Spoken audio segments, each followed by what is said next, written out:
this episode of Ask Prashant। आज का हमारा क्वेश्चन हमारे एक व्यूअर ने पूछा है। वो बहुत सारा पैसा इन्वेस्ट करते हैं। उनका सवाल ये है कि क्या ये पैसा स्टॉक मार्केट में उन्हें म्यूचुअल फंड के रूट से इन्वेस्ट करना चाहिए या फिर उन्हें खुद स्टॉक्स खरीदने चाहिए। नाउ आई एम श्योर कि ये क्वेश्चन एक बहुत ही इंपॉर्टेंट क्वेश्चन है बिकॉज आजकल बहुत सारे लोग स्टॉक मार्केट में इन्वेस्ट करते हैं। So please join me in this video as I address this question with some very important and very interesting understanding.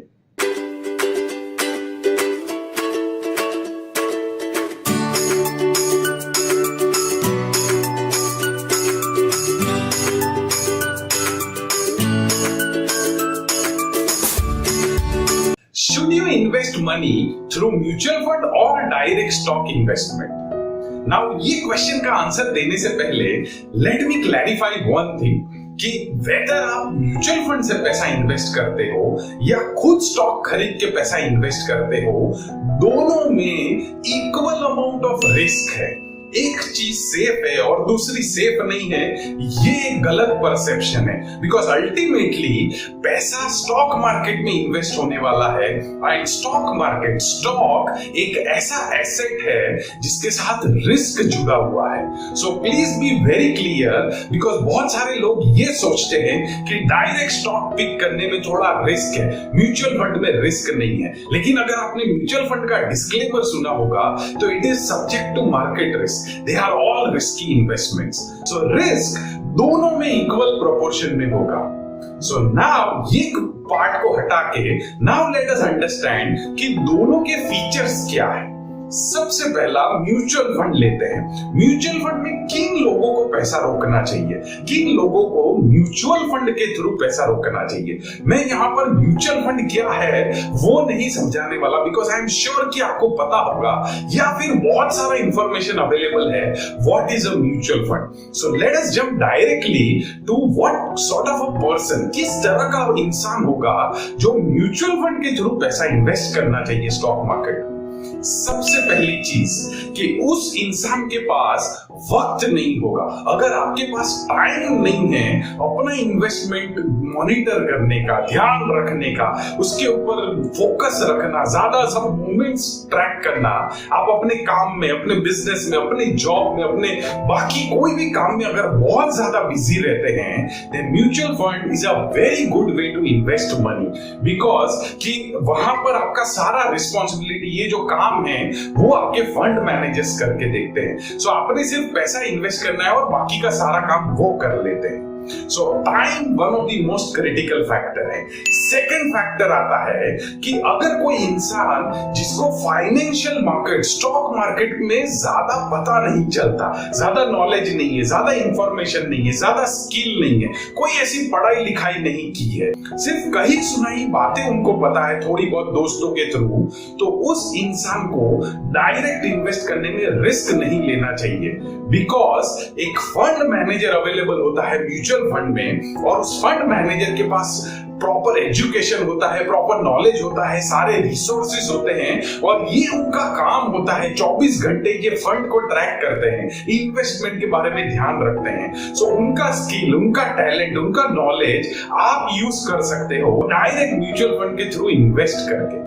तीसरा एक बहुत इंपॉर्टेंट पहलू है, अगर आप ऐसे इंसान हो जो बहुत जल्दी डिसीजन नहीं ले पाते बिकॉज स्टॉक मार्केट मूवमेंट्स इतने क्विक होते हैं, वो जो अपॉर्चुनिटीज आती है, चांसेस आते हैं, वो फटाफट आके चले जाते हैं ना। अगर आप बहुत ज्यादा सोचते हो, बहुत टाइम निकलता है, वो करेज इकट्ठा नहीं कर पाते, वो हिम्मत नहीं ला पाते, वो बटन प्रेस करने की आप में ताकत नहीं होती, तो ये काम फिर आप म्यूचुअल फंड को दे दीजिए बिकॉज म्यूचुअल फंड आपके ये डिसीजन मेकिंग प्रोसेस में ये जो इमोशनल इन्वॉल्वमेंट है वो निकल जाता है। आपने फंड मैनेजर को पैसा दे दिया, वो दूसरे दिन जाके स्टॉक्स बाई कर लेगा, वो ज्यादा डिसाइसिव होगा। सो डिसीजन मेकिंग अगर आपका वीक है, कॉन्फिडेंटली आप नहीं ले पाते, वो हिम्मत नहीं इकट्ठा कर पाते, then let the mutual fund take that decision, let them invest on your behalf. एक और इंपॉर्टेंट पॉइंट है कि अगर आप में डिसिप्लिन की कमी है, कंसिस्टेंटली जो आपको इन्वेस्ट करना पड़ेगा, कॉन्स्टेंटली मॉनिटर करना पड़ेगा, वो डिसिप्लिन अगर आप नहीं मेंटेन कर पाते, then you should give this job to a mutual fund, because mutual fund आपको ऑटोमेशन करके दे सकते हैं। हर महीने कुछ पैसा आपके अकाउंट से डिडक्ट हो जाएगा और स्टॉक मार्केट में इन्वेस्ट हो जाएगा, मतलब एक डिसिप्लिन बन जाएगा, ऑटोमेटिक मैनर में आपका इन्वेस्टमेंट होता रहेगा। अगर यही चीज आप खुद अगर रेगुलर बेसिस पे इन्वेस्ट नहीं कर पाने वाले, then let the mutual fund do your job, उनको वो पैसा दे दीजिए इन्वेस्ट करने के लिए। एक और बहुत इंपॉर्टेंट रीजन है, जो साइकोलॉजिकल रीजन है, जिसकी वजह से आपको म्यूचुअल फंड को ये पैसा दे देना चाहिए। बहुत सारे लोग ऐसे होते हैं कि जब किसी चीज से जुड़ जाते हैं तो उससे अपने आप को डिस्टेंस करके उसके बारे में नहीं सोच सकते, इमोशनल इन्वॉल्वमेंट हो जाता है। से फॉर एग्जांपल आपका बच्चा है, अब बच्चा अगर मस्ती कर रहा है, अच्छे मार्क्स नहीं ला रहा, और टीचर जब उनकी कंप्लेन करती है, तो as a parent we are very connected to our kids, तो हमें टीचर गलत लगती है, टीचर को हम कोसने लग जाते हैं, टीचर की मिस्टेक्स निकालने लग जाते हैं, because we are very involve. ये एक सब्जेक्टिव बिहेवियर है। लेकिन स्टॉक मार्केट में आपको आपके इन्वेस्टमेंट्स, आपके स्टॉक से थोड़ा दूर हटके सोचना पड़ता है। ज्यादातर लोग ये नहीं कर पाते। जब किसी स्टॉक को बाय कर लेते हैं तो उसके प्यार में पड़ जाते हैं, मतलब वो स्टॉक उनको इतना अच्छा लगता है कि फिर चाहे कुछ भी खराब हो जाए वो उसमें से निकल नहीं पाते। अगर स्टॉक बाय करके रखा है तो यही मान के चलते हैं कि मैंने बाय किया मतलब मार्केट बढ़ने वाला है, ये स्टॉक बढ़ेगा ही बढ़ेगा, वो डिस्टेंस नहीं क्रिएट कर पाते। दूसरा एक प्रॉब्लम ये आता है कि सपोज मैंने 100 रुपए में स्टॉक खरीदा है, 150 रुपए में बेचा है, आज वो स्टॉक 200 रुपए चल रहा है। अब 200 पे मैं ज्यादातर लोग ऐसे जानता हूं जो कभी वो स्टॉक को नहीं खरीदेंगे, बिकॉज उन्होंने 100 रुपए का प्राइस देखा है, 150 में बेचा है, अब उस लेवल तक आने की राह देखेंगे। वो ये ऑब्जेक्टिवली नहीं देख पाएंगे कि एट 200 लेवल अभी भी ये स्टॉक अच्छा लग रहा है। सो अगर ये सारे प्रॉब्लम है आपके अंदर, बिकॉज प्लीज अंडरस्टैंड, ये एक पर्सनैलिटी क्वालिटी है। अगर ये क्वालिटी नहीं, अगर आप ये डेवलप नहीं कर पा रहे हो, then please hand over your investment to mutual funds. और म्यूचुअल फंड का एक आखिरी बेनिफिट, एक वेरी इंपॉर्टेंट बेनिफिट, वो ये है कि एक छोटे से अमाउंट में आप बहुत बड़ा एक्सपोजर पा सकते हो। मतलब कि एक स्टॉक प्राइस मान लीजिए 1000 रुपए का है, अब आपने 1000 रुपए इन्वेस्ट किए तो आप एक स्टॉक खरीद सकते हो, एक शेयर खरीद सकते हो। लेकिन म्यूचुअल फंड को अगर आप वो 1000 रुपए देते हो तो आपको 25-30 स्टॉक के छोटे छोटे एक्सपोजर करवा सकता है। मतलब कि एक छोटे अमाउंट में you get a larger exposure in mutual funds. So आप ज्यादा स्टॉक्स और ज्यादा मार्केट का बेनिफिट ले पाते हैं। ये जो जितने भी पॉइंट्स मैंने डिस्कस किए, now think about your life, your personality, your understanding, and on the basis of that take this decision that whether you should invest in mutual funds. Now बात करेंगे इंडिविजुअल स्टॉक पिकिंग की। बहुत सारे लोग mutual fund में तो पैसा डालते हैं, लेकिन खुद भी ये थोड़ा बहुत इन्वेस्ट करते रहते हैं, स्टॉक्स पिक करते रहते हैं।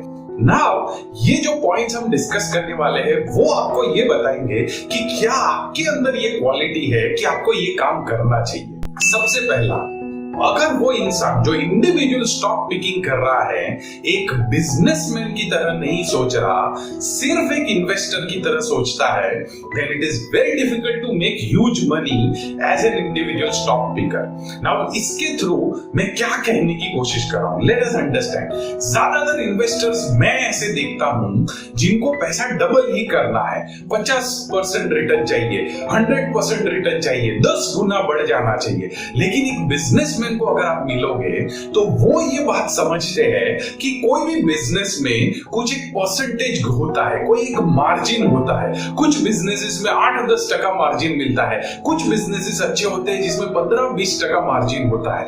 इवन वॉरेन बफेट जो वर्ल्ड के one of the biggest investor हैं, वो भी 15 से 20% कंपाउंडिंग की बात करते हैं एवरी ईयर, वो भी डबल या 10 गुने की बात नहीं करते। सो अगर आप एक बिजनेसमैन की तरह नहीं सोच सकते, आपके अंदर वो सोच या उसकी क्वालिटी नहीं है, then you should avoid individual stock picking. Because एक बिजनेसमैन समझता है कि कोई भी बिजनेस को करने के लिए कैपिटल लगाना पड़ता है। वो 1000-2000 रुपए का कैपिटल नहीं होता, वो एक साइजेबल अमाउंट होता है। और वो ये भी समझता है कि ये जो बिजनेस करने जा रहा हूं उसमें रिस्क जुड़ा हुआ है और उसके अंदर वो ताकत है ये रिस्क उठाने की। वो सारे कैलकुलेशन करके चलता है कि रिस्क तो ले रहा हूं लेकिन एक अंधा, एक ब्लाइंड रिस्क नहीं होना चाहिए। दूसरी बात, वो ये भी जानता है कि बिजनेस को चलाने के लिए, उसमें सक्सेसफुल होने के लिए बहुत मेहनत की जरूरत पड़ती है। It is not an easy task. So अगर आपकी मेंटालिटी, आपका thought process as a business function नहीं करता, then you should avoid individual stock picking. Businessman ये भी जानता है कि ये जो बिजनेस कर रहा हूं उसमें कुछ लॉसेस आने ही आने हैं, लेकिन इंडिविजुअल इन्वेस्टर जो स्टॉक पिक करने जाते हैं वहां पर उनको लॉस बर्दाश्त नहीं होता। मेरे एक ट्रेनिंग प्रोग्राम में I met with a person जिनका बहुत बड़ा कंस्ट्रक्शन का काम है, और स्टॉक मार्केट की जब बात निकली तो उन्होंने कहा कि मैं उसमें इन्वेस्ट नहीं करता बिकॉज उसमें मेरा लॉस हो गया था। तो मैंने उनको पूछा कि कितना लॉस हुआ था। कुछ 2 या 3 हजार रुपए का लॉस था। उन्होंने 15-20 हजार इन्वेस्ट किए ना। मेरा सवाल उनसे ये था कि आपका जो कंस्ट्रक्शन का बिजनेस है उसमें आपके कितने पैसे फंसे पड़े हैं जो आपको लेने हैं, आने बाकी है, शायद आएंगे या नहीं आएंगे। And it was an amount in lakhs of rupees. मतलब ये एक इंसान है जो लाखों रुपए की अमाउंट बाहर से लेने बाकी है, जिसमें से कोई गारंटी नहीं है, कभी कोई देगा, कम देगा, कब आएंगे, लेकिन एक 2000 के लॉस को बर्दाश्त नहीं कर पाया।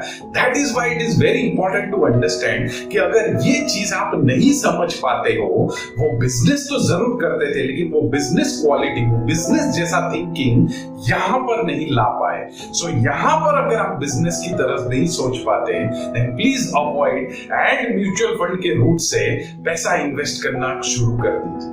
Another very important, very critical point जो ये समझने की जरूरत है, अगर आप इंडिविजुअल स्टॉक पिकिंग करने की कोशिश कर रहे हो तो सबसे इंपॉर्टेंट क्वालिटी कि आपको पढ़ना अच्छा लगना चाहिए। आपको बैलेंस शीट पढ़नी पड़ेगी, आपको एनुअल रिपोर्ट्स पढ़ने पड़ेंगे, आपको फाइनेंशियल न्यूज़पेपर्स पढ़ने पड़ेंगे, आपको मैगजीन्स पढ़नी पड़ेगी, आपको वेबसाइट्स पे जाना पड़ेगा, ब्लॉग्स पढ़ने पड़ेंगे। मैक्सिमम टाइम आपका पढ़ाई में जाना चाहिए। अब बहुत सारे लोगों को रीड करना अच्छा नहीं लगता। अगर आपको रीड करना नहीं अच्छा लगता, देन वो एक बंदा बैठा है, वो जो फंड मैनेजर वो ये कर रहा है या तो कर चुका है, उसे पैसा इन्वेस्ट करने दीजिए। आप एक्सपेरिमेंट मत कीजिए, it is very risky. Recently YouTube पे मैं एक इंटरव्यू देख रहा था। वॉरेन बफेट ने बर्कशायर हैथवे जो कंपनी है उसमें 2 फंड मैनेजर्स को हायर किया है। उनको एक थोड़ा सा अमाउंट इन्वेस्ट करवाने की प्रैक्टिस करवा रहे हैं ताकि किसी दिन अगर वॉरेन बफेट नहीं रहते तो ये दोनों उनका इन्वेस्टमेंट पार्ट आगे बढ़ाते रहे। और उन दोनों फंड मैनेजर से जब इंटरव्यू चल रहा था तो उसमें से एक को पूछा गया कि आपका रिचुअल क्या है, आप रोज अपना दिन पूरा हमें समझाइए कि आप करते क्या हो। उसने कहा कि मैं सुबह ऑफिस में जब जाता हूं तो मेरी एक सेक्रेटरी है, वो मुझे सारे न्यूज़पेपर्स, मैगजीन्स वगैरह सब मेरे टेबल पे डाल देती है। मैं पूरे दिन इनको पढ़ता रहता हूँ, शाम को मैं घर जाता हूँ, बच्चों के साथ, बीवी के साथ थोड़ा टाइम स्पेंड करता हूँ और फिर रीड करने बैठ जाता हूँ। This is the ritual of that individual investor. मैं ये नहीं कह रहा कि आप पूरा दिन ये पढ़ाई करते रहे, but it is a very important, very critical part if you are going to invest directly in stocks. So अगर आपके पास टाइम नहीं है, अगर आपको वो इंटरेस्ट नहीं है, अगर आपको पढ़ना पसंद नहीं है, then stay away from that individual stock picking. Because कुछ ऐसी किस्मत से, कुछ ऐसे छोटे मोटे पैसे आप कमा लेंगे, लेकिन on a long term basis एक बड़ा सा अगर वेल्थ क्रिएट करना है, then it is not going to happen. It is going to be very difficult. Please understand, बहुत सारे इंडिविजुअल स्टॉक पिकर्स ये गलती कर जाते हैं कि जो किस्मत से पैसा कमाया है वो उसे अपना स्किल समझ लेते हैं। तीसरा बहुत इंपॉर्टेंट पॉइंट स्टॉक पिकिंग में कि आपके मेंटल कंट्रोल कितना है, कितना आप अपने आप को कंट्रोल कर पाते हो, रैशनली सोच पाते हो, आप ये डिफरेंशिएट कर पाते हो कि ये किस्मत से मेरे पास पैसा आया है और ये रियल में कोई स्किल या टैलेंट या कुछ पढ़ाई लिखाई की वजह से आया है।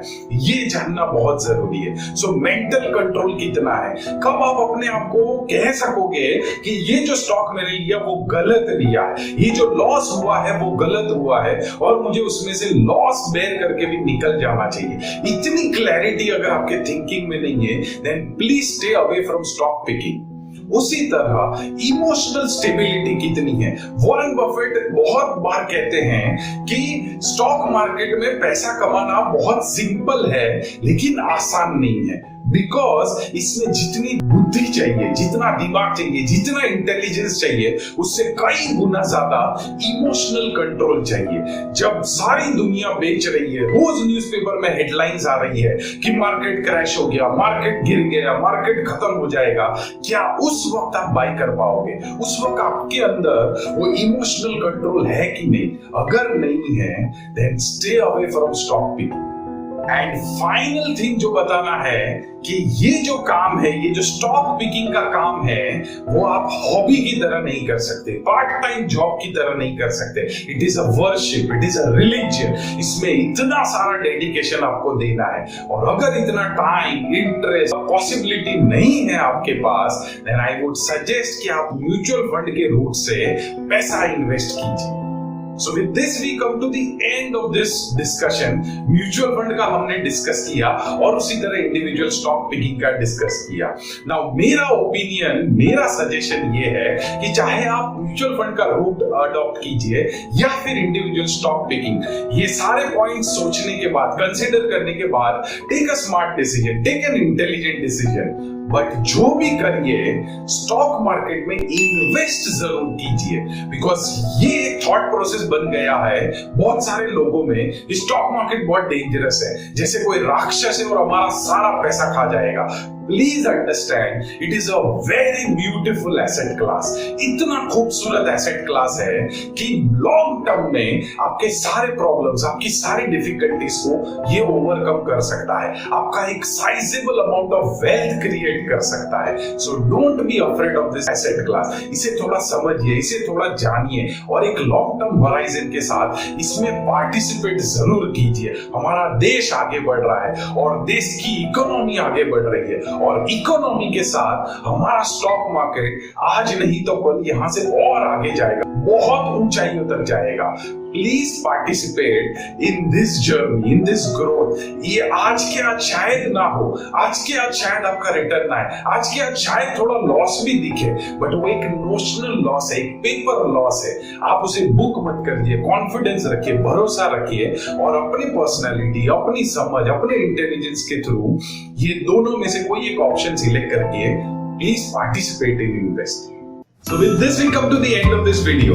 अगर आपको वीडियो अच्छा लगा है then please like this video and उसे अपने सारे फ्रेंड्स के साथ जरूर से शेयर कीजिए, अपने व्हाट्सएप ग्रुप्स में जरूर से शेयर कीजिए and more importantly please subscribe to our channel। and जब आप सब्सक्राइब कर रहे हो don't forget to click on the bell icon ताकि फ्यूचर के जितने भी वीडियोस हम अपलोड करेंगे उसका नोटिफिकेशन आपको आ जाएगा and you can watch those videos। Another important thing कि नीचे डिस्क्रिप्शन बॉक्स में हमने एक लिंक दी हुई है, उस लिंक के थ्रू अगर आपको आपकी लाइफ में कोई ऐसी क्वेरी, कोई ऐसा प्रॉब्लम, कोई ऐसा क्वेश्चन है तो वो आप हम तक भेज सकते हैं और अगर वो क्वेश्चन इंटरेस्टिंग है, लार्जर ऑडियंस के लिए बेनिफिशियल है, then we will definitely make sure that we take up those questions in the future videos और उसे आंसर करने की कोशिश करेंगे। So thank you so much for spending time on this video.